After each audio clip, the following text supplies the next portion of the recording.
Θα προσπαθήσω να είμαι σύντομος. Πρώτα η δήλωση των συμφερόντων μου, σχετικά με αυτή την συνεδρίαση.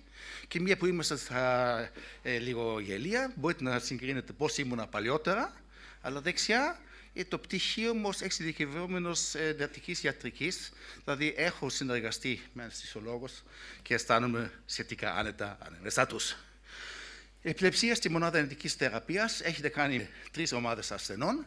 Ασθενείς που νοσηλεύονται λόγω της επιληψίας αυτής, π.χ. σε επιληπτική κατάσταση, ασθενείς που πάσχουν από επιληψία και νοσηλεύονται για άλλους λόγους, και ασθενείς με νευρολογικές ή συστηματικές παθήσεις και τον κίνδυνο εμφάνισης επιληπτικών κρίσεων, που εκεί τίθεται το θέμα της προληπτικής θεραπείας.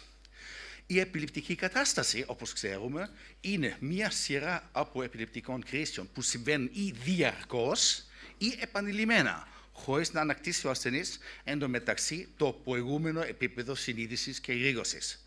Πρακτικά σημαίνει αυτό κρίσεις που διαρκούν πάνω από 5 λεπτά, χωρίς πλήρη αποκατάσταση επίπεδου συνείδησης, αποτελούν τον ορισμό της επιληπτικής κατάστασης. Αυτό δεν είναι μόνο μία, όπως θα δούμε, νευρολογική επίγουσα κατάσταση, αλλά έπρεπε να δούμε και τις σημαντικές επιπλοκές των παθήσεων αυτών. Και έτσι η επιληπτική κατάσταση αποτελεί σημαντική αιτία νοσηρότητας, θνησιμότητας και μόνιμης αναπηρίας.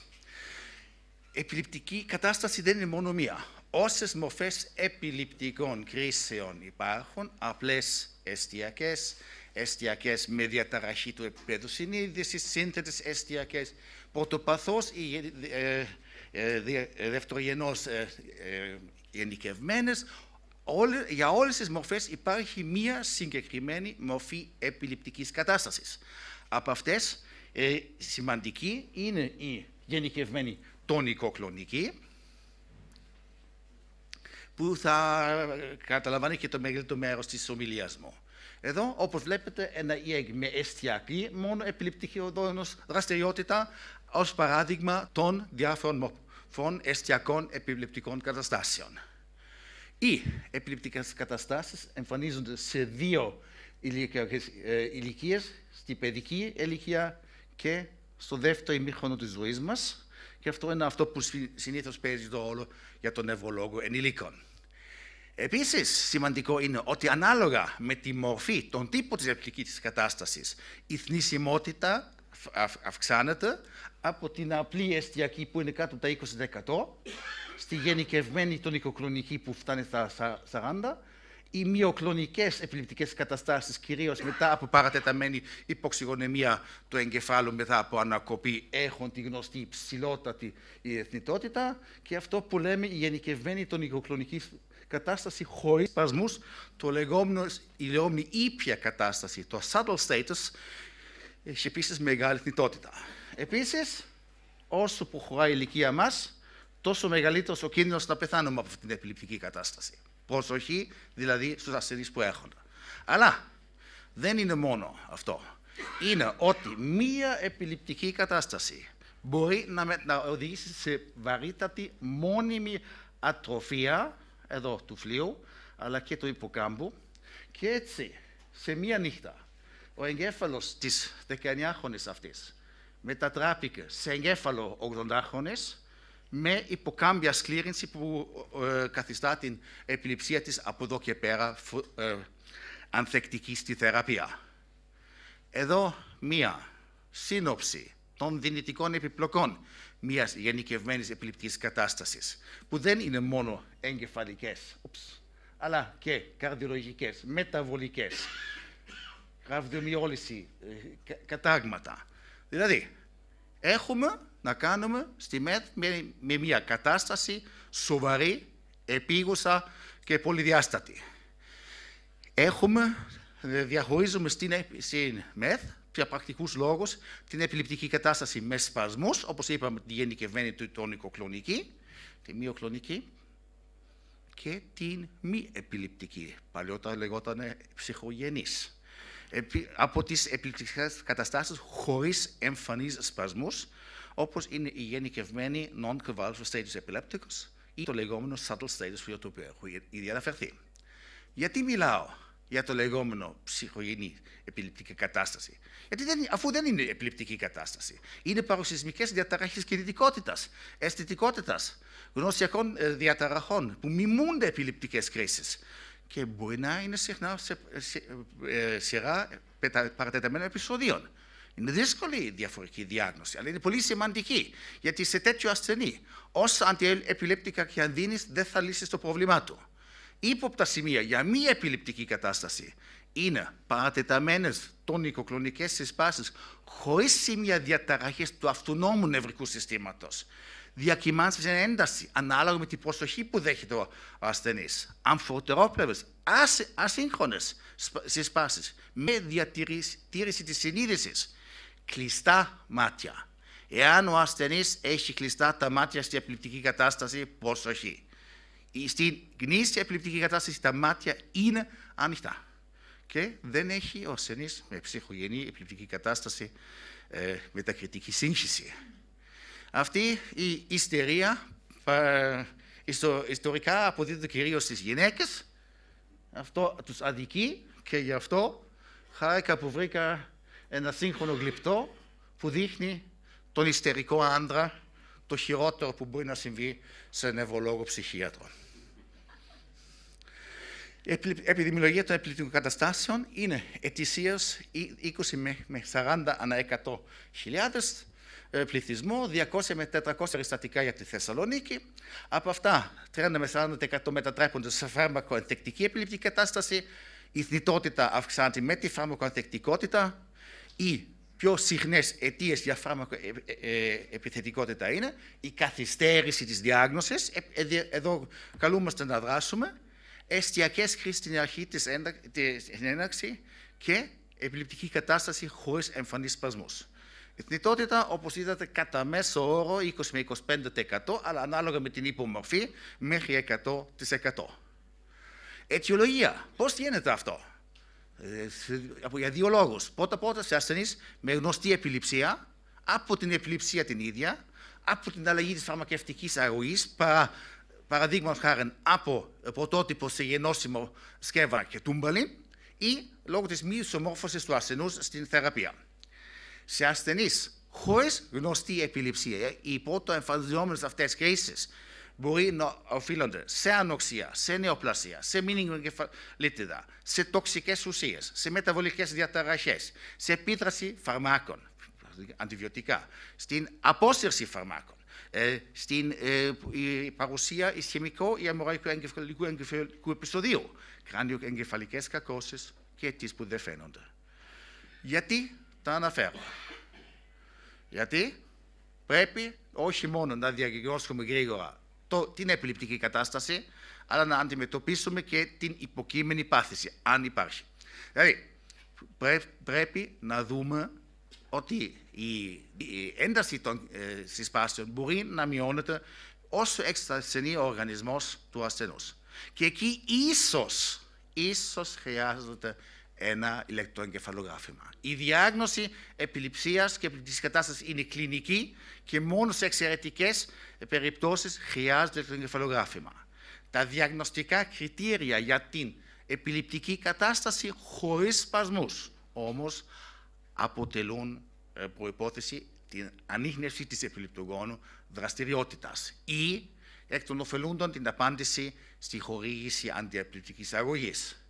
Εδώ πάλι το πρόβλημα της επιληπτικής κατάστασης χωρίς σπασμούς. Στην ιδιοπαθή επιληψία μπορεί να μην οδηγήσει σε μόνιμη βλάβη. Στις όψιμες εστιακές επιληψίες με γενικευμένη γενίκευση, με δευτερογενή γενίκευση, μπορεί όμως να προκαλέσει μια σοβαρότατη βλάβη, όπως σας συνέδειξα στη μαγνητική τομογραφία του ασθενούς. Δηλαδή, πρέπει να βρούμε κάπου αυτές τις αιχμές. Αν δεν βρίσκουμε αυτές τις αιχμές, δεν έχουμε επιληπτική κατάσταση χωρίς σπασμούς. Οι στόχοι της επίγουσας αντιμετώπισης είναι η σταθεροποίηση των ζωτικών λειτουργιών, η διάγνωση και η άμεση θεραπεία της υποκείμενης αιτίας της επιληπτικής κατάστασης, η χορήγηση αντιεπιληπτικών φαρμάκων και η πρόληψη της δευτερογενούς βλάβης του κεντρικού νευρικού συστήματος, για την οποία ακούσαμε και στις προηγούμενες παρουσιάσεις. Οι βασικές παρεμβάσεις που απαιτούνται είναι μια λήψη ιστορικού, βεβαίως όχι από τον ασθενή που είναι σε κομματώδη κατάσταση, αλλά από μάρτυρες, από κάποιον που τον είδε, από κάποιον που μπορεί να προσφέρει πληροφορίες για το πώς ήταν πριν πέσει σε αυτή την κατάσταση. Μια σωματική εξέταση για σημεία συστηματικής πάθησης. Μια νευρολογική εξέταση για εστιακή νευρολογικά σημεία. Κάποιες εργαστηριακές εξετάσεις στις οποίες θα επανέλθω.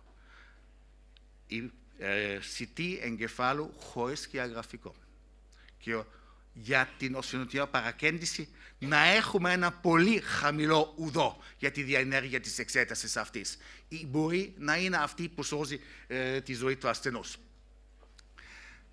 Ποιες είναι αυτές οι επίγουσες εργαστηριακές εξετάσεις που θέλουμε? Όταν ψάχνουμε την αιτία της επιληπτικής κατάστασης, τη γλυκόζη αίματος, τα αέρια, τις διαταραχές ηλεκτρολιτών, η πατική νεφρική λειτουργία, τοξικολογικές εξετάσεις. Και αν ο ασθενής είναι γνωστός επιληπτικός, να κρατάμε ένα δείγμα για να δούμε σε δεύτερο χρόνο τα επίπεδα των αντιεπιληπτικών φαρμάκων, να αποφασίσουμε πήρε τα φάρμακα, δεν τα πήρε ή μήπως δεν του έκατσε η αγωγή. Επίσης, θέλουμε εργαστηριακές εξετάσεις για τις επιπλοκές της επιληπτικής κατάστασης. Θέλουμε τη CPK. Έχει ραβδομιόλυση, κινδυνεύει η νεφρική λειτουργία από αυτό. Μια τροπονίνη για την καρδιοπάθεια. Ακτινογραφία θώρακος, μήπως έκανε μια μισρόφηση. Αν αποφασίσαμε να κάνουμε εξέταση του ΕΝΗ, να στείλουμε αυτές τις εξετάσεις. Και πώς θεραπεύουμε? Θεραπεύουμε την υποκείμενη πάθηση. Αυτό είναι εξίσου σημαντικό με τη χορήγηση της αντιεπιληπτικής αγωγής. Προσοχή όμως, να πρέπει να αποφύγουμε φάρμακα που επηρεάζουν τον επιληπτικό ουδό. Δηλαδή, αν υποθέτουμε λιμώδη νόσημα, να μην δίνουμε αντιβιωτικά τα οποία ως γνωστόν μπορούν να προκαλέσουν επιληπτικές κρίσεις, όπως είναι η πενικυλίνη, η μεροπενέμη, η μηπενέμη και οι κινολώνες. Επίσης, πρέπει να ελέγξουμε για τις επιπλοκές της επιληπτικής κατάστασης. Έχει τραυματιστεί, έχει κατάγματα της σπονδυλικής στήλης, έχει ένα εξάρθρημα του ώμου, έχει πάθει μια κράνιο-εγκεφαλική κάκωση, κινδυνεύει από οξία νεφρική ανεπάρκεια, από οξία σωληνάρια νέκρωση στα πλαίσια της ραβδομιόλυσης. Έχει σημεία προσβολής της καρδιάς, έμφραγμα μυοκαρδιοπάθεια, πνευμονικό είδημα, έχει πνευμονία από εισρόφηση. Όλα αυτά πρέπει να γίνουν ταυτόχρονα με την κατεξοχήν χορήγηση αντιεπιληπτικών φαρμάκων. Και εδώ χωρίζουμε την αντιμετώπιση της επιληπτικής κατάστασης σε 3 φάσεις, οι οποίες πρέπει να έχουν τελειώσει μέσα στην πρώτη ώρα. Το πρώτο βήμα είναι, στην αρχική φάση της επιληπτικής κατάστασης, η χορήγηση βενζοδιαζεπινών.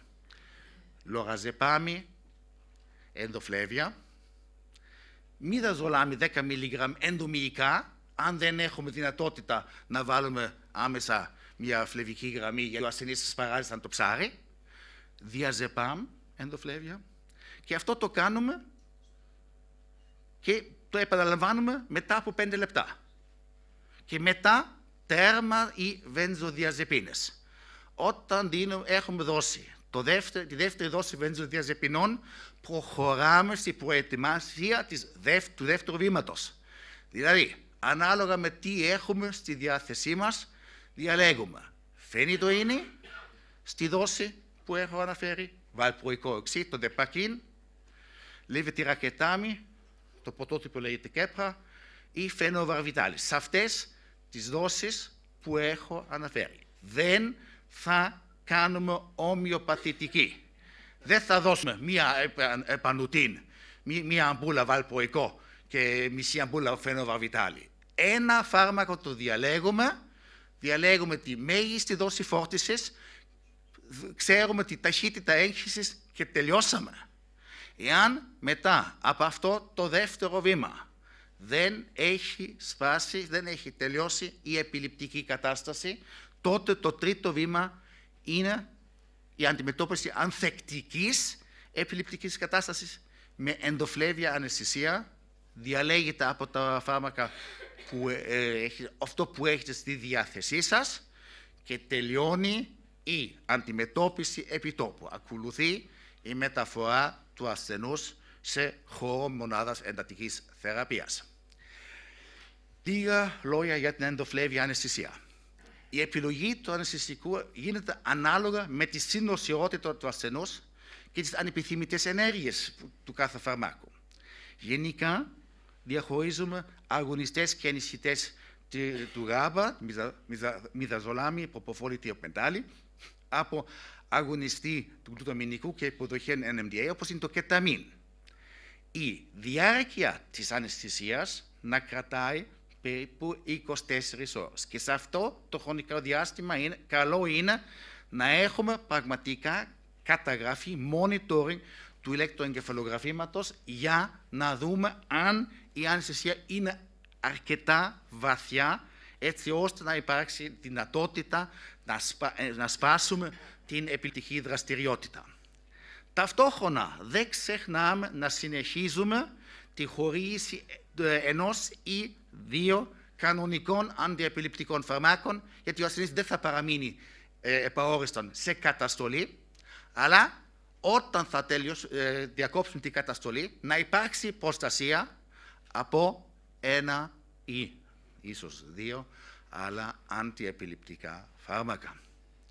Εάν μετά τη διακοπή της αναισθησίας εμφανίζεται πάλι η επιληπτική δραστηριότητα, εδώ μιλάμε για υπεραντεκτική επιληπτική κατάσταση και αυτή ίσως θα αποτελέσει μια ιδιαίτερη ένδειξη για την κεταμίνη που μπορεί να έχει κάποια νευροπροστατευτική δράση.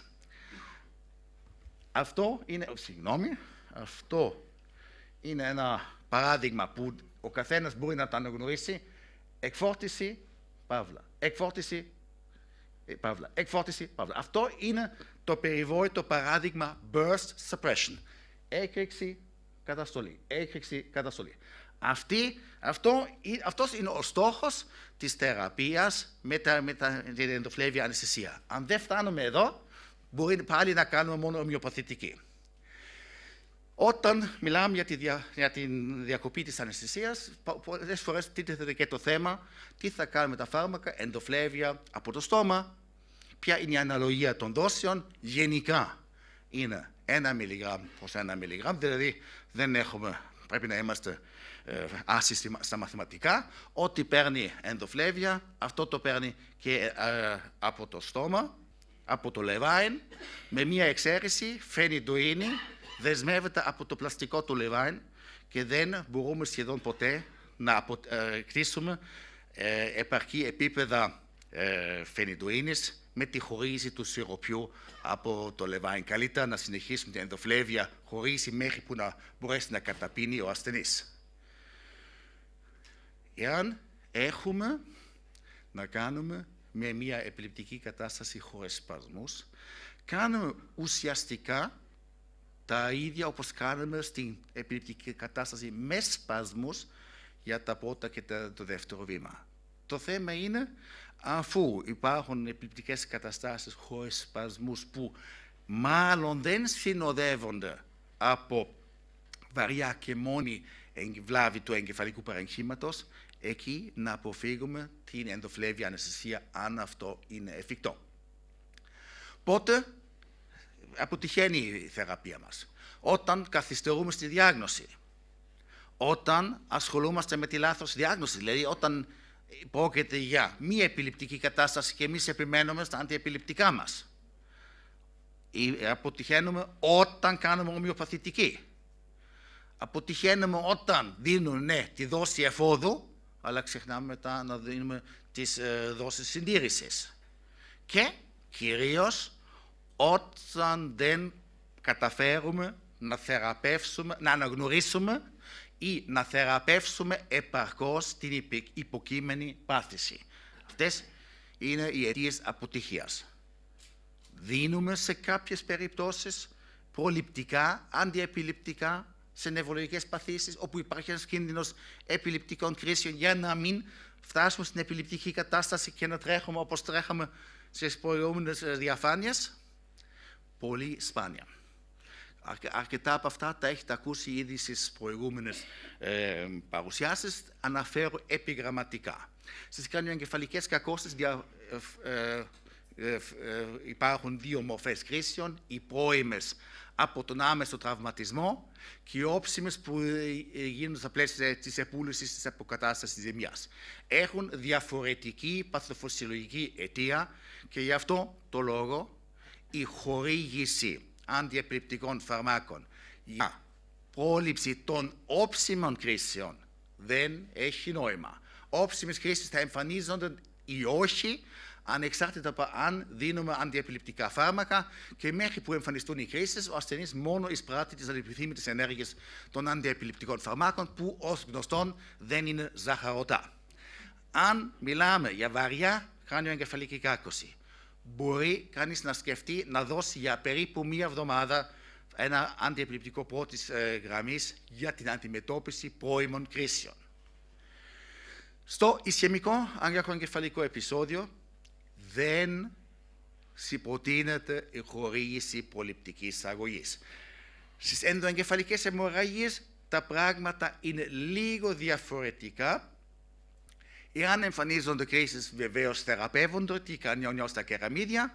Εάν έχουμε διαταραχή επίπεδου συνείδησης που δεν εξηγείται αλλιώς, μπορεί να μιλήσουμε για μια επιληπτική κατάσταση χωρίς σπασμούς και θέλουμε ένα EEG, και όποιος έχει ένα παθολογικό ηλεκτροεγκεφαλογράφημα καλύτερα να πάρει αντιεπιληπτικά.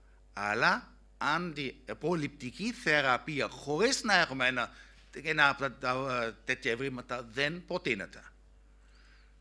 Αλλιώς είναι τα πράγματα στην υπαχνίδια αιμορραγία. Μπορεί κανείς να σκεφτεί για την άμεση αντιμετώπιση, για τις πρώτες μέρες μετά την αιμορραγία, να δίνει αντιεπιληπτικά. Κυρίως όταν έχουμε σημεία βλάβης του παρεγχήματος, πολύ σπάνιες αλλά υπαρκτές οι θρομβώσεις φλεβών κεντρικού νευρικού συστήματος, που έχουν πολύ συχνά από την πρώιμη φάση επιληπτικές κρίσεις. Και γι' αυτό μετά την πρώτη κρίση δίνουμε σίγουρα προληπτικά, δίνουμε σε ασθενείς με εστιακή νευρολογική σημειολογία και παθολογικά ευρήματα στα εγκεφαλικά ημισφαίρια στην απεικόνηση του εγκεφάλου. Για πόσο καιρό? Μου θουξού. Μόνο ο Θεός ξέρει. Για τις λοιμώξεις του κεντρικού νευρικού συστήματος, αν είναι βακτηριακές ή ιογενείς, η σύσταση είναι ας κάνουμε πρώτα τη κρίση και μετά βλέπουμε. Το ίδιο ισχύει για τις περισσότερες περιπτώσεις νεοπλασματικών εργασιών του κεντρικού νευρικού συστήματος. Ίσως έχει θέση η χορήγηση μετεγχειρητικά για μία εβδομάδα ή για 6 μήνες. Βλέπετε πάλι διήστανται οι απόψεις, διήστανται οι φόβοι των ειδικών που εκφράζουν τέτοιες απόψεις. Για να καταλήξουμε, τι σημασία έχουν οι επιληπτικές καταστάσεις στη ΜΕΘ? Τι πρέπει να ξέρουμε? Οι επιληπτικές καταστάσεις αποτελούν επίγοντα περιστατικά με σημαντική νοσηρότητα και εθνιστιμότητα. Οι προτεραιότητες στην αντιμετώπιση είναι σταθεροποίηση των ζωτικών λειτουργιών, η πρόληψη δεύτερων βλαβών του κεντρικού νευρικού συστήματος και άλλων οργάνων, ο έλεγχος των κρίσεων το συντομότερο δυνατό, η ταχεία διάγνωση και θεραπεία της υποκείμενης πάθησης. Και για όλα αυτά βοηθάει πάρα πολύ ανά νοσευτικό ίδρυμα να υπάρχει ένα σαφές πρωτόκολλο αντιμετώπισης επιληπτικών κρίσεων, για να μην εξαρτάται από τις γνώσεις και τη διάθεση του εφημερεύοντος νευρολόγου πόσο καλή θα είναι η αντιμετώπιση των περιστατικών αυτών. Εδώ στο τέλος όλοι δείχνουν μια φωτογραφία από τον τόπο του, εγώ δεν το κάνω και σας διασκεδάζουμε ένα απόσπασμα από το Ρίτσα. Ευχαριστώ πολύ.